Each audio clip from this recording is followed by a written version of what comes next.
secara serentak di seluruh Indonesia yang mulai dilaksanakan pada hari ini tanggal 1 sampai dengan 14 Maret 2022. Selama 14 hari khusus disumsel dengan sandi Operasi Keselamatan Musi 2022. Dengan target operasi yang bertujuan menurunkan dampak merebaknya virus corona sampai saat ini masih bisa kita rasakan. Untuk itu, operasi keselamatan yang kita laksanakan sekarang menargetkan di dunia kesadaran masyarakat untuk peduli, turut serta memutus mata rantai penularan virus corona bagi masyarakat yang sedang berlalu tahun 2022, serta persiapan dari sekarang operasi ketupat 2022. Para peserta apel yang saya hormati, demikian sambutan saya. Semoga Tuhan Yang Maha Esa selalu memberikan bimbingan, kekuatan, dan petunjuk kepada kita semuanya. Di Polres Muara Enim pada pagi hari ini. Terima kasih rekan-rekan media. Pada pagi ini kita melaksanakan apel operasi Musi 2022. Keselamatan ya, saya ulang lagi. Apel operasi keselamatan Musi 2022 di Polres Muara Enim. Operasi ini berjalan selama 14 hari ke depan, dari mulai hari ini sampai dengan 14 Maret 2022.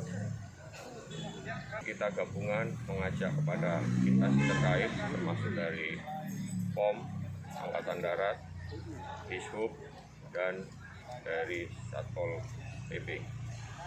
Ada Untuk personil yang dilibatkan kurang lebih 30 personil. Titik-titiknya sudah disiapkan oleh Bapak Kasat Lantas untuk kawanan yang ada laka lantas dan pelanggar-pelanggar lalu lintas, terutama yang satu jalur di dalam wilayah Kota Muara ini. Karena tadi sudah saya sampaikan di amanat tadi Bapak Kapolda, banyak pelanggaran lalu lintas yang terjadi di titik-titik tersebut.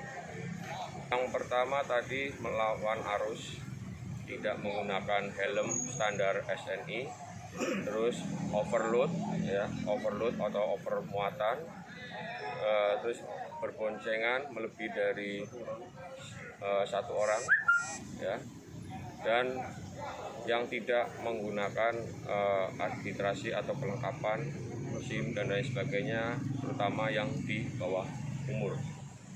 penyelamatan Musi 2022 ini Pak Kapolres, yang jelas kita menekan angka kecelakaan, terutama pelanggar lalu lintas. Karena di Polres Muara Enim ini untuk angka kecelakaan kemarin di gelar opsional kita meningkat, dan mudah-mudahan dengan operasi ini ya berjalan dengan baik, tertib dan lancar, dan berhasil untuk menekan angka kecelakaan berlalu lintas. Tadi kan katanya Omikron kan meluas kan. Untuk kita di Muara Enim ini apa tindakan kita, Pak?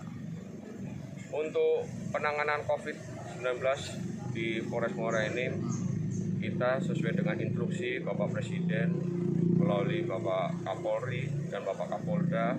Yang pertama, kita percepat pemberian vaksin oleh masyarakat dan anak-anak. Ya, saya ulang lagi, percepat pemberian vaksin pada masyarakat, terutama yang lansia dan anak-anak. Yang kedua, perketat penggunaan masker atau protokol kesehatan. Dua itu yang ditekankan oleh pemerintah untuk lebih mencegah terjadinya penyebaran COVID-19, khususnya varian Omikron. Nah, ke depan Pak, hari Kamis ini hari libur, Pak.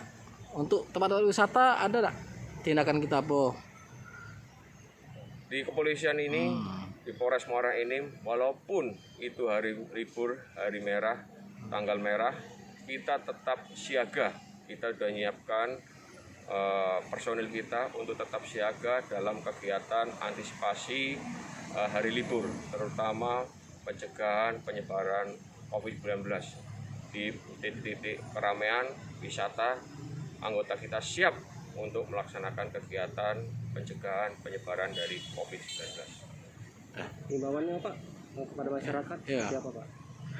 Himbauan kepada masyarakat, karena situasi masih merebaknya virus 19, marilah kita mengajak kepada masyarakat khususnya Kabupaten Muara Enim untuk segera datang ke tempat-tempat vaksin untuk melaksanakan vaksin yang kedua maupun yang ketiga. Yang kedua, marilah kita sama-sama perketat dan menjaga selalu prokes kesehatan. Lebih diperketat lagi, terutama di tempat-tempat atau titik-titik keramaian yang ada di Kabupaten Muara Enim. Banyaknya pelanggaran, terutama yang paling utama adalah di kawasan tertib lalu lintas. Ada di Jalan Ahmad Yani sepanjang kurang lebih 1,5 km. Adanya di Bundaran Air Mancur sampai dengan Jembatan Enim 2. Itu di titik itu. Kerawanan pelanggaran yang dapat menyebabkan daripada fatalitas angka laka lantas. Jadi terutama yang tidak menggunakan helm, kemudian berbonceng 3, kemudian melawan arus, ada overdimensi, overload, kemudian Pelanggar knalpot enggak? tidak penanganan dia betul juga, knalpot brong masih juga menjadi atensi. Kemudian yang tidak menggunakan safety belt kendaraan roda 4. Oh, memang lagi melanggar ya? Kita akan melakukan razia secara selektif. Kita melakukan tindakan berupa tilang. Bukan daripada